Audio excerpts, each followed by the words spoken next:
जदयू प्रवक्ता डॉक्टर सुनील सिंह का केंद्र सरकार पर हमला। भाजपा की केंद्र सरकार राज और जन विरोधी है। केंद्र सरकार ने जीएसटी को रोजमर्रा की वस्तुओं पर लगा दिया है।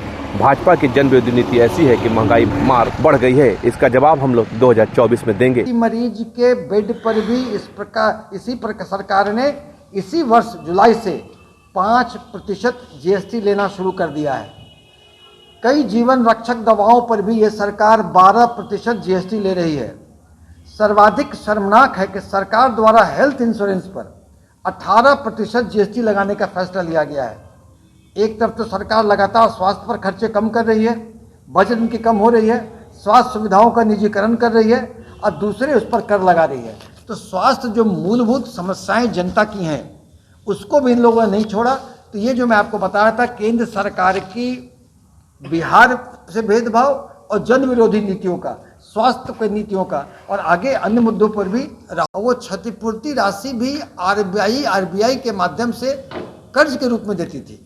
और इसमें देखिएगा इसमें कि केंद्र सरकार ने पिछले 2 वर्षों में नुकसान के भरपाई के तौर पर 1 भी रुपया बिहार को नहीं दिया, जबकि अन्य राज्यों को दिया गया है।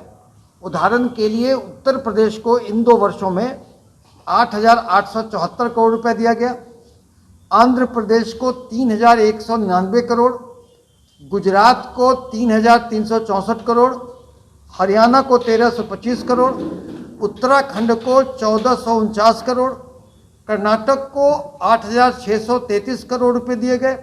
और केंद्र ने जो कहा, जो नहीं देने का, 2 वर्षों से नहीं देने का राशि का जो बहाना लिया, उसने कहा कि चूंकि भाजपा सरकार ने बिहार को कोविड महामारी के दौरान आर्थिक सहायता दी थी, इस कारण क्षतिपूर्ति राशि नहीं मिलेगी।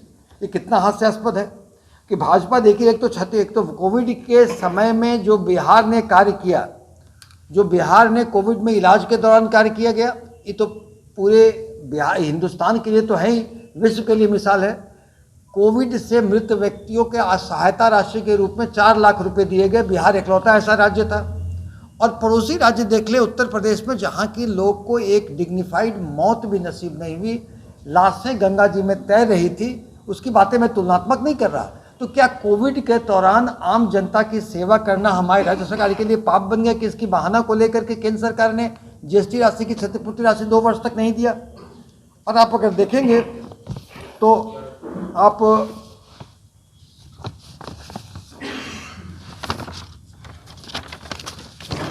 पिछले 5 वर्षों के दौरान जीएसटी के कारण राज्यों को मिलने वाली क्षतिपूर्ति राशि कुल रकम में बिहार के साथ भेदभाव किया गया है। बिहार को मात्र 15,441 करोड़ रुपए दिए गए, जबकि गुजरात को 46,311, दिल्ली को 31,755, हरियाणा को 18,772, कर्नाटक को 62,896, मध्य प्रदेश को 21,416, उत्तर प्रदेश को 34,109, और उत्तराखंड जैसे छोटे राज्यों को भी 11,217 करोड़ रुपए दिए गए 5 वर्षों में।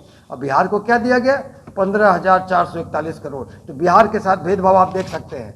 और इतना ही नहीं, पूरे राज्यों में जब 5 वर्षों में जो 5,55,121 करोड़ रुपयों की क्षतिपूर्ति राशि के रूप में राज्यों में बांटा गया, तो 5,55,121 करोड़ रुपए में बिहार का हिस्सा कितना मिला?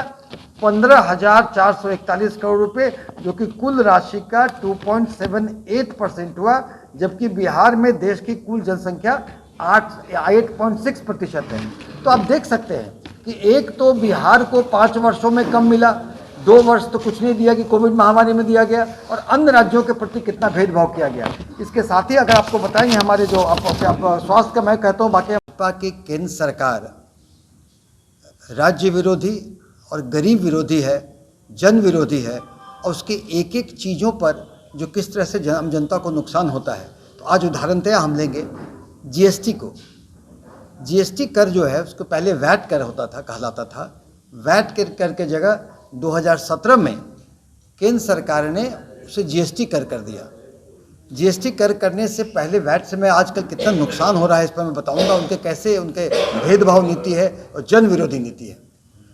तो जब जीएसटी कर लागू हुआ तो केंद्र सरकार ने कहा कि जिस राज्यों को डिफरेंस होगा, जो उसको दिक्कत होगा, जो घाटा होगा, उसको क्षतिपूर्ति की जाएगी। वो क्षतिपूर्ति की राशि भी देना अब केंद्र सरकार ने बंद कर दिया। और जब दे रही थी तो भी बिहार ऐसे गरीब राज्यों के साथ भेदभाव करके आम राज्यों से काफ़ी कम दिया करती थी। एक तो ये है। दूसरा बिंदु है कि जो महत्वपूर्ण बिंदु में कि केंद्र सरकार जो है उसकी जीएसटी की नीति जो पहले कभी नहीं हुआ था, खाद्य वस्तुओं पर, अति आवश्यक वस्तुओं पर जीएसटी को लागू कर दिया, या अगर जीएसटी दर था कम तो उसे बढ़ा दिया। इससे जो महंगाई बढ़, जो महंगाई तो पहले भी थी, महंगाई बढ़ गई। तो इसी सब चंद बिंदुओं पर हम दिखाएंगे। और भाजपा एक चीज़ में नहीं, भाजपा की जन विरोधी नीति ऐसी है, महंगाई की मार जनता के बीच ऐसी है, बेरोजगारी की मार ऐसी है कि जनता आज के दिन में भाजपा मुक्त भारत खोज रही है, जो कि 2024 में हम लोग उसको देंगे। हमारे माननीय मुख्यमंत्री एक विपक्षी एका के मालाकार की तरह एक करने में लगे हुए हैं, और भाजपा मुक्त बनाने का जो बिहार से हम लोगों ने शुरू किया है वो पूरे देश में शुरू करेंगे। भाजपा से देश को हटाने का अभियान जो बिहार में से शुरू हुआ है वो पूरे देश में हम लोग चलाएंगे। Manish, city post live, Patna.